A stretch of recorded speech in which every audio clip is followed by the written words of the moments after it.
Bonjour, nous sommes le 6 mars 2025 à Saint-Paul, sur l'île de la Réunion, donc une ville de l'ouest de la Réunion, et nous sommes chez Yvette et Jean-Louis. Bonjour Yvette, alors Bonjour. on ne se connaît pas, c'est la première fois qu'on se voit, mais vous nous avez dit que vous êtes bien embêté, si le terme n'est pas... reste encore adapté avec ce qui s'est passé pour votre mari, qu'on entendra tout à l'heure, Jean-Louis. Qu'est-ce qui s'est passé, Jean-Louis, par rapport aux injections, d'après ce que vous m'avez dit par téléphone? Oui, ben voilà. Il a reçu la première injection le 1er février 21, la deuxième injection le 3 juin 21, et à la suite de ces deux vaccinations, il n'était pas bien du tout. Il y a eu un effet vraiment dégradant de sa personne. Il ne pouvait plus marcher, il ne pouvait plus rien faire. Il était dans un état de fatigue extrême. Et ça s'est produit le 7-6-21. Il avait quel âge, Jean-Louis, à ce moment-là? Il avait 81 ans. 81 ans, mais sans antécédents particuliers, médicaux. Si, il a eu quand même des petits antécédents, mais il a eu un néo du sécom qui a été traité, qui est maintenant fini. Ok. Et puis il a de la fibromyalgie également. D'accord. Oui, mais quelques jours avant les injections, il se levait, il marchait, il n'y avait pas de souci. Il faisait tout, il conduisait, il faisait tout. Et donc quelques jours après la deuxième, après la deuxième injection, qu'est-ce qui s'est passé? Il s'est trouvé mal. À ce moment-là, nous l'avons conduit de toute urgence le matin même chez le médecin traitant, qui nous a conseillé d'aller directement à l'hôpital au Shore de Saint-Paul. Ouais. C'est ce que nous avons fait. Et arrivé là-bas, tous les examens ont été faits. Et ils ont dit, ça a été fait. Et entre-temps, nous avons contacté notre médecin traitant quand il était déjà hospitalisé pour faire une déclaration de la pharmacovigilance de Bordeaux. Tout a été fait. Et ça a été fait le... Bon, c'est pas grave, en tout cas, il l'a fait et il y a eu un retour, parce qu'il y a eu un retour de la pharmacovigilance? Non. Jamais eu de retour? Jamais j'ai eu de retour. On a contacté mon médecin traitant pour le lui demander, mais rien. Il m'a dit, il n'a rien reçu aussi. Et donc cette thrombose, parce que c'est une thrombose, on va dire une énorme phlébite de ce membre inférieur droit, votre médecin traitant pouvait considérer que peut-être, parce qu'évidemment on est toujours dans les hypothèses, peut-être que c'était en rapport avec l'injection qu'il avait eue quelques jours avant, c'est bien cela? Oui, absolument. Et quand il ne pouvait plus marcher, il n'y avait pas d'autre solution que de l'emmener à l'hôpital pour qu'il fasse des examens complémentaires. Il a eu donc un scanner, et à la suite du scanner, on a découvert qu'il avait un problème pulmonaire. Il a fait une pneumopathie bilatérale. D'accord, donc après les injections? Après les injections du Covid-19. Donc pneumopathie, je vous interromps, excusez-moi, mais pneumopathie en rapport avec un Covid? Vaccination anti-Covid. Alors, c'était en rapport avec il avait fait un Covid à ce moment-là, ou c'était en rapport avec Non, il a fait un Covid très grave, même s'il avait été... il a reçu 2 injections. D'accord. Il a eu donc le scanner qui a été fait, qui a révélé une pneumopathie bilatérale avec fièvre et tout. Donc les injections n'ont pas empêché de faire une forme grave de Covid. Absolument. Il a été hospitalisé donc une quinzaine de jours, vous m'avez dit, par rapport à ça. Oui, une quinzaine de jours, parce que on ne l'a pas fait quand même de réa. On m'a dit que ça ne nécessitait pas. On va essayer de le traiter comme ça, vu son âge et sa dégradation de l'état général. D'accord. Voilà. Et puis, à la suite de ça, il est sorti. On l'a suivi il a eu un suivi avec le médecin traitant, qui nous a conseillé de faire une consultation neurologique parce qu'il trouvait qu'il commençait à perdre la mémoire. Alors, c'est ce qu'on a fait. Et là, à la suite des examens qu'il a eus au Shore, toujours avec un médecin, un neurologue, et on a constaté une insuffisance corticale frontale gauche. D'accord. Et voilà. Et actuellement, il fait de la kiné 4 fois par semaine pour la marche, parce qu'il marche avec difficulté. Il ne peut plus marcher comme auparavant, il ne peut plus faire les mêmes choses qu'auparavant, ni... Et donc, on est bien d'accord, tous ces problèmes, ce problème de mémoire, se sont survenus 4-5 jours oui, après cette deuxième injection. Voilà, exactement. Alors que tout allait bien. Ouais. Alors évidemment, on peut penser que ça peut être aussi des accidents ischémiques transitoires ou AVC, c'est possible. Mais néanmoins, cette thrombose, pour laquelle d'ailleurs le médecin traitant a marqué que c'était en rapport avec les injections, est assez perturbant. Les spécialistes également, d'accord. Ils ont noté noir sur blanc que c'était à la suite de la vaccination anti-Covid-19. Voilà. Donc c'est quelque chose qui serait intéressant d'investiguer, même si évidemment on n'en a pas la preuve. Il y a eu quand même quelque chose qui a perturbé Jean-Louis, qui fait qu'avant il était bien et qu'après il y a eu quelque chose peut-être en rapport. Voilà, il ne peut plus rien faire du tout. Et après, il a fait à la suite des apnées de sommeil que j'ai constatées la nuit. Et j'étais voir donc le médecin, le cardiologue qui m'a conseillé un médecin, un spécialiste de l'apnée qui lui a mis sous oxygène. Donc cette apnée du sommeil après la pneumopathie. Après les injections de Covid-19. Mais avant les pneumopathies ou après la pneumopathie? Après la pneumopathie. D'accord, c'était peut-être une conséquence de ces pneumopathies alors. Ah d'accord. Oh, je ne sais pas, d'accord, ok, voilà. Très bien. Et à la suite, il a eu des problèmes aussi, parce que quand il a été gravement touché, il a été hospitalisé au CHO, on lui a mis sous amiodarone, la cardio. Et l'amiodarone ne se dissout pas facilement, se dilue pas facilement dans le sang, donc on l'a mis sous amiodarone. Et l'amiodarone a déclenché le phénomène d'hypothyroïdie. D'accord, c'est un grand classique, oui. Voilà, et donc il est suivi actuellement par un endocrinien également.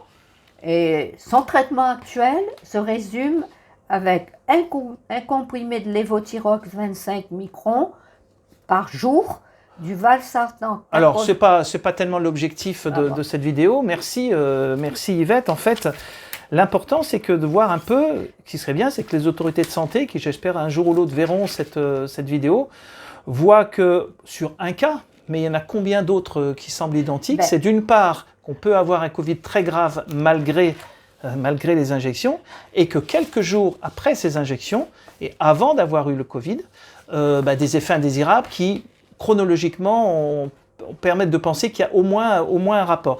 Donc merci Yvette, et puis ce que je vous propose, c'est qu'on va demander un petit peu, à Jean-Louis. J'ai complètement oublié quelque chose à vous dire. Oui. J'ai envoyé une lettre également à l'époque à la directrice de l'ARS pour lui signaler, mais je n'ai pas eu de réponse. Donc vous avez écrit à Madame la directrice, à la directrice de l'ARS à l'époque, qui était là. En courrier recommandé? Je me rappelle. Et il n'y a jamais eu de réponse en tous les cas. Je n'ai jamais reçu de réponse de l'ARS. D'accord, ça veut dire qu'ils ont été quand même mis au courant de ce cas-là. Et la pharmacovigilance aussi. Et la pharmacovigilance pour lesquelles vous n'avez jamais eu de... Merci Yvette, et puis on va demander à Jean-Louis le temps de lui mettre le micro et puis de voir un peu ce qu'il en pense, Jean-Louis, de tout ça.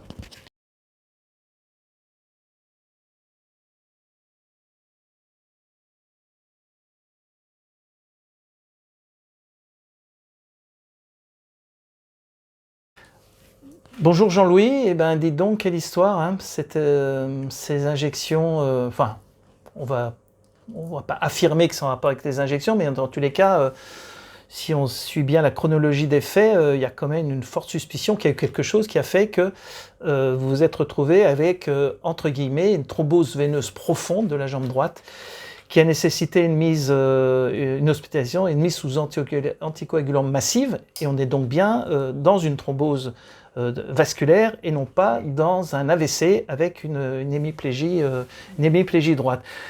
Jean-Louis, comment ça va aujourd'hui? Ça va. Oui, mais... À peu près.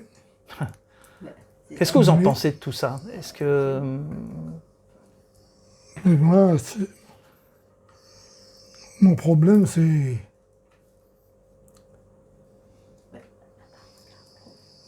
C'est quoi votre problème? Actuellement, vous faites de la kiné, je crois, pour vous réadapter, mais moi, Yvette nous a dit tout à l'heure qu'en fait, avant ces injections, tout allait bien, et que non seulement il y a ces problèmes donc de thrombose, mais il y a aussi ces problèmes de mémoire peut-être, puisque Allez, raconte. peut-être que vous avez du mal à vous souvenir de ce qui se passe. Essayez de me regarder un petit peu, comme ça permet de... Et je rappellerai que toutes ces vidéos, de toute façon, elles sont floutées, non pas parce que la personne ne veut pas témoigner, parce que la personne, aujourd'hui, a le courage de témoigner, simplement parce que ça me paraît important, ça nous paraît important de préserver un certain anonymat qu'on pourra lever à la demande de l'ARS ou du procureur, d'ailleurs. Jean-Louis, voilà, aujourd'hui, donc, vous êtes fatigué, et notamment ces troubles de la mémoire, peut-être que vous avez de façon importante depuis quelques jours après les injections. Oui, effectivement. Ouais. Comment vous vous en rendez compte de ces troubles de la mémoire, par exemple? Est-ce qu'il y a un exemple précis? Aujourd'hui, on est jeudi. Est-ce qu'aujourd'hui, il vous est arrivé d'oublier quelque chose, de ne pas être comme d'habitude? Comme d'habitude, c'est beaucoup dire, puisque ça fait un bon bout de temps que j'ai des troubles de mémoire. Depuis les injections, c'est ça, hein? Plus marqué. Oui. Plus marqué. Ouais. On va pas vous embêter trop, Jean-Louis, mais écoutez, on vous souhaite en tous les cas beaucoup de courage, bon rétablissement. Et vous avez eu la chance, vous, d'avoir eu un médecin qui a accepté de le déclarer à la pharmacovigilance, qui n'est pas habituel.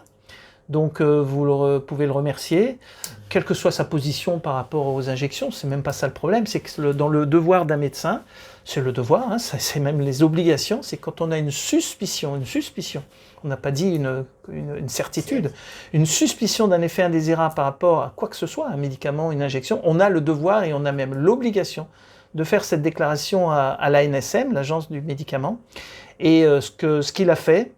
Et en plus, vous l'avez signalé à l'ARS, donc voilà, je pense qu'ensuite, aux autorités de santé de faire en sorte que votre cas soit peut-être étudié un petit peu de façon plus approfondie. Merci Jean-Pierre, et puis bon courage, Jean-Louis, pardon.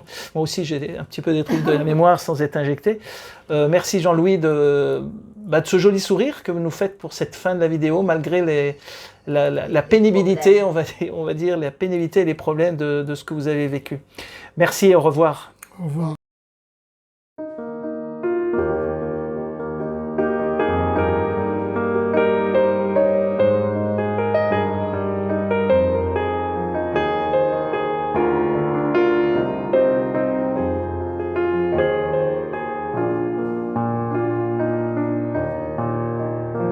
Véran l'a dit, faut pas poser trop questions.